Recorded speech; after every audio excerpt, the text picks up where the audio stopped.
Hello and welcome to my YouTube channel. आज देखिए अगली जो वीडियो था है ना, जो हम पिछले वीडियो में देखे थे कि यहाँ तक हुआ था। आज हम देखेंगे, देखिए, लॉज ऑन ऑपरेशंस। ठीक है ना। तो ऑपरेशंस में कौन सी सारी लॉज है? यहाँ पर दो ही लॉ है और ये दोनों लॉ इम्पोर्टेंट है। एक तो है डिस्ट्रीब्यूटिव लॉ और एक क्या है हमारा डी मॉर्गन्स लॉ, है ना। तो पहले देख लेते हैं डिस्ट्रीब्यूटिव लॉ क्या है। चेक वेदर और नॉट, यहाँ पर एक एग्जांपल दिया हुआ है, एग्जांपल 10। वेदर और not N intersection Q union R equals to N intersection Q union N intersection R. ठीक है ना। तो N intersection Q union R equals to, मतलब ये हो जाएगा N set of all nature number, Q जो है set of all rational number और आर जो है set of all real numbers. तो Q union R equals to R, and since Q subset of R, Q R का एक subset है, and N intersection R. ठीक है ना। तो एन में जितने सारे एलिमेंट है वो भी सारे एलिमेंट, मतलब एन में और आर में जो कॉमन एलिमेंट है तो वो तो सेट एन हो जाएगा, है ना। तो ये देखिए N subset of R, N subset of R है, तो इसीलिए ये इक्वल्स टू क्या आ गया, एन आ गया। अब इस साइड को हम देखेंगे, इस साइड में क्या है, एन इंटरसेक्शन क्यू, क्यू है set of all rational number, है ना, और एन है set of all nature number. तो जाहिर सी बात है यहाँ पर एन जो है नेचर नंबर्स का सेट, यहाँ पर क्यू का जो है एक सबसेट है, तो इसीलिए N intersection Q equals to N, N intersection R equals to also N. इसका ये भी देखिए N is subset of R, इसीलिए तो इन दोनों का union N union N equals to N, तो ये भी इक्वल्स टू एन आ गया, ये भी इक्वल्स टू एन आ गया। तो दिस इज इक्वल्स टू ये N intersection Q union R equals to N intersection Q union N intersection R. ठीक है ना। तो यही हो जाएगा आपका डिस्ट्रीब्यूटिव लॉ। देखिए यहाँ पर थ्योरम 3 क्या बोल रहा है, लॉज ऑफ डिस्ट्रीब्यूशन, है ना। तो ये जो चैप्टर है यहाँ पर, ये दोनों ही इम्पोर्टेंट है, लॉज ऑफ डिस्ट्रीब्यूशन एंड यहाँ पर डी मॉर्गन्स लॉ। तो ये दोनों ही लॉ और बाकी जो सेट एंड सबसेट का कॉन्सेप्ट है, म्यूचुअली डिस्ट्रीब्यूटेड सेट, ऐसा बहुत सारे जो सेट एंड सबसेट के बारे में था, यूनियन इंटरसेक्शन, यहाँ कार्टेशियन प्रोडक्ट और कॉम्प्लीमेंटेशन, ये सभी इम्पोर्टेंट है। यहाँ पर आप लोग यहाँ से क्वेश्चन पूछे जा सकते हैं। और ये डिस्ट्रीब्यूटिव लॉ एंड वो और एक डी मॉर्गन्स लॉ, ये दोनों ही इम्पोर्टेंट है। तो ये देख लेते हैं डिस्ट्रीब्यूटिव लॉ क्या है। Let A B and C, तीन आप सेट ले रहे हैं, A B and C, B 3 subset of A universal set U. ठीक है ना। एक सेट जो यू है, यू का सबसेट है A B and C, then A intersection B union C, this is equals to A intersection B union A intersection A C. ठीक है ना। तो ये जो यहाँ पर इंटरसेक्शन है, ये देखिए दोनों में डिस्ट्रीब्यूट हो गया। ठीक है ना। चलो ये ए इंटरसेक्शन बी हो गया union A intersection C, and ये तो क्या था, इंटरसेक्शन का डिस्ट्रीब्यूशन था। अभी यूनियन का डिस्ट्रीब्यूशन देखिए, यहाँ पर A union B intersection C equals to A union B intersection A union C. अभी एक का प्रूफ देख लीजिए और एक का प्रूफ करने के लिए बोले यहाँ पर E33, तो वहाँ पर उसका जो प्रूफ है वो तो गिवन है, वो आप देख लीजिएगा। यहाँ पर देखिए वन क्या बोल रहे हैं, we know that two sets are equal if and only if each is a subset of the other. ठीक है ना। तो आपको दिखाना ये इसका सबसेट है, वो A equals to B, that implies हम क्या देखे थे, A is subset of B and B is subset of A, वही कॉन्सेप्ट है ना। तो यहाँ पर देख लीजिए A intersection B union C is a subset of A intersection B union A intersection C. ठीक है ना। ये तो पहले दिखाएंगे, उसके बाद क्या दिखाएंगे, A intersection B union A intersection C is a subset of A intersection B union C. तो ये दोनों दिखाएंगे और आप बोल सकते हैं वहाँ से कि A intersection B union C equals to A intersection B union A intersection C. ठीक है ना। तो नाउ पहले तो हमें ये प्रूफ करना है, तो इसके लिए हम एक एलिमेंट लेंगे इसका, ठीक है ना। तो वही लिया है, देखिए x belongs to A intersection B union C. तो x belongs to A intersection की जगह पर एंड यूनियन की जगह पर और लिखेंगे। तो x belongs to A and x belongs to B union C, union की जगह पर और लिखेंगे। तो x belongs to A and x belongs to B और x belongs to C, B union C, x belongs to B union C, मतलब x जो element है वो b में भी बिलोंग्स कर सकता है और c में भी बिलोंग्स कर सकता है ना। तो इसीलिए x बिलोंग्स टू b और x बिलोंग्स टू c, या फिर बोथ भी हो सकता है ना। तो x belongs to a and x belongs to a, ये हम लिख सकते हैं ना। x belongs to a and x belongs to b और x belongs to a and x belongs to c, क्योंकि x जो एलिमेंट है वो b में हो सकता है या फिर c में हो सकता है। तो हम दोनों कंडीशन यहाँ से ले सकते हैं कि x belongs to a and x belongs to b, और ये हो सकता है, और x belongs to a and x belongs to c, ये हो सकता है। तो यहाँ से देख लीजिए, एंड की जगह पर आप इंटरसेक्शन और की जगह पर यूनियन पुट कर दीजिए, हो गया x belongs to a intersection b union a intersection c। आ गया, x यहाँ पर बिलोंग्स कर रहा है, x यहाँ पर बिलोंग्स कर रहा है, तो ये क्या हो जाएगा, ये इसका सबसेट अब दिखा सकते हैं। इसीलिए सिमिलरली, ठीक है ना, सिमिलरली हम यहाँ पर लिख लेंगे कि x belongs to a intersection b union a intersection c। तो इंटरसेक्शन की जगह पर आप एंड लिखेंगे, है ना, और यूनियन के जगह पर आप क्या लिखेंगे, और लिखेंगे। अभी देखिए x belongs to a and x belongs to b और x belongs to a and x belongs to c, ये दोनों कंडीशन में एक कंडीशन हो सकता है ना। अभी देखिए x belongs to a and x belongs to b और c, b और c में हो सकता है। अभी देखिए वो जो प्रोसेस था उसका उल्टा हो रहा है यहाँ पर। तो x belongs to a intersection b union c, अभी ये दोनों प्रूफ हो गया। यहाँ पर इससे आप बोल सकते हैं, लिखा हुआ है बाद में,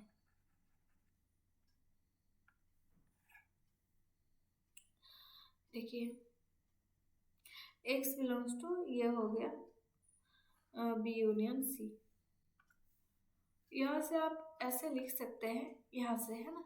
तो दैट इम्प्लाइज ये x बिलोंग्स टू क्या हो रहा था, a intersection b union c। तो a intersection b union c is a subset of a intersection b union a intersection c। इसे आप नंबर 1 कर लीजिए। उसके बाद देखिए यहाँ से हम लिख सकते हैं that implies a intersection b union a intersection c, this is a subset of a intersection b union c, ठीक है ना, a intersection b union c। ये हो गया नंबर 2। तो आप लिख सकते हैं from 1 and 2 we get a intersection b a intersection b union c,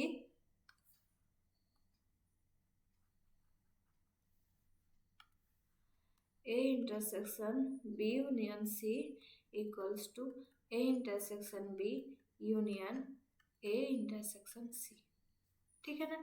ऐसे ही आप इंटरसेक्शन का कर लिया, ऐसे ही यूनियन का करना है। अभी देखिए यहाँ पर ए बी सी इस तरीके से डिफाइन वेन डायग्राम में ऐसे कर सकते हैं। E33 में भी वैसे ही सेम है, ठीक है ना।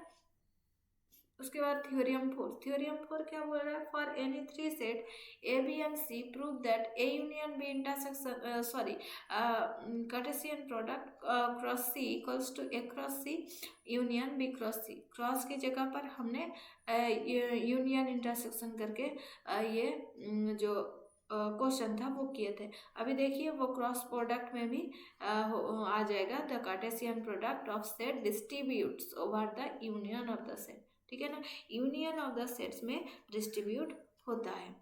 तो डिस्ट्रीब्यूट ऑफ इंटरसेक्शन में भी डिस्ट्रीब्यूट होता है। तो ये छोटा छोटा स्टेटमेंट थ्योरी है ना, तो इसे आप नोट करके रखिए एक साथ, और आप एक बार पढ़ लीजिए। ऐसा यहाँ से ज़्यादा क्वेश्चन नहीं बनेगा, अगर बन जाता है तो ये हम डिस्कस कर लेंगे। अभी तो एग्ज़ाम भी नहीं हुआ है, तो इसीलिए मतलब ये भी नहीं बोल सकते कि ऐसा क्वेश्चन आते हैं या नहीं, है ना। अभी देखिए, let A be the set of A irrational number B equals to X belongs to R, X ये क्या है, लेस देन 3 है।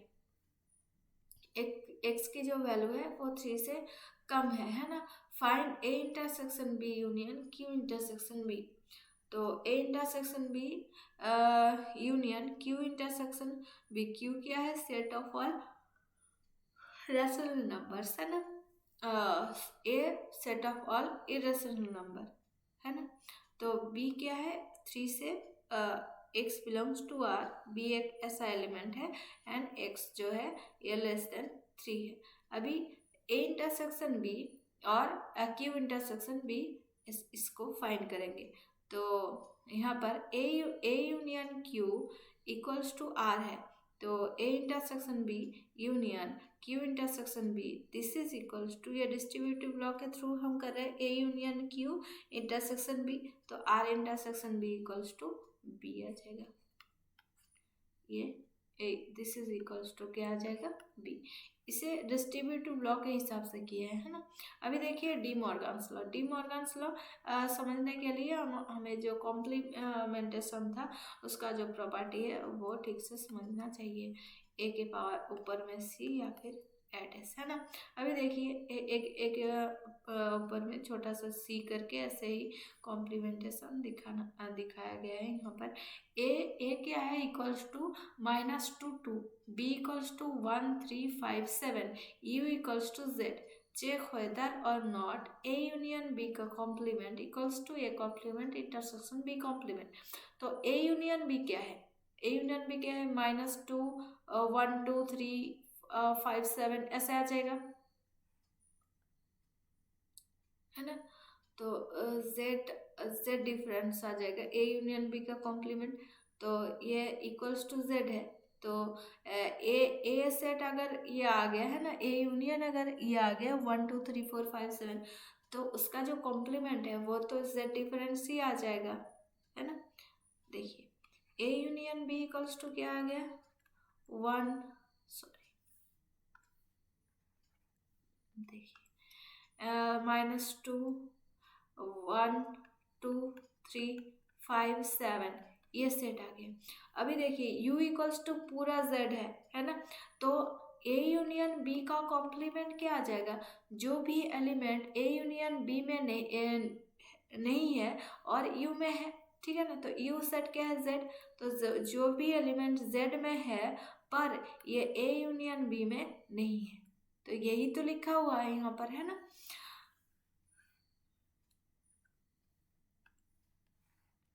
तो ये देखिए -5 -4 -3 -1 ऐसे एलिमेंट आ जाएगा। तो A intersection A complement intersection B complement equals to Z difference -2 2 and intersection Z difference -2 2 कौन सा सेट है, ए सेट है। और यहाँ पर बी सेट क्या है, 1 3 5। यहाँ पर वही कॉन्सेप्ट है, ए कॉम्प्लीमेंट क्या आ जाएगा, जो यू है, यू डिफरेंस यू सेट जो है डिफरेंस क्या आ जाएगा, ए है ना। जो भी एलिमेंट यू में है पर ए सेट में नहीं है वो आ जाएगा ए कॉम्प्लीमेंट। तो इसीलिए Z difference -2 2 and intersection Z difference 1 3 5। ऐसे ही बी का कॉम्प्लीमेंट भी निकाले हैं है ना। तो इसीलिए -4 -3 -1 ऐसे जो एलिमेंट है ये सभी एलिमेंट आ जाएगा, और इंटरसेक्शन ये -3 -2 सभी एलिमेंट आ गए। ये -5 -4 -3 -1 0 4 6 8 ऐसे आ जाएगा क्या, A complement intersection B complement. ऐसे ही आया था, क्या था, ए यूनियन बी का होल कॉम्प्लीमेंट, यही आया था है ना। तो ये है ए यूनियन बी का complement equals to A complement intersection B complement. ठीक है ना। यूनियन में इंटरसेक्शन आ जाएगा और इंटरसेक्शन में यूनियन। ये है De Morgan's law for any two set A and B. तो ए इंटरसेक्शन बी का complement equals to A complement union B complement and A union B का complement equals to A complement intersection B complement. ठीक है ना। उसके बाद इसका proof दिया हुआ है, नहीं चाहिए प्रूफ। अभी देखिए 36 में क्या है, verify De Morgan's law A and B where A equals to 1 2 B equals to 2 3 4। ठीक है ना। और u equals to 1 2 3 4, that is u equals to a union b।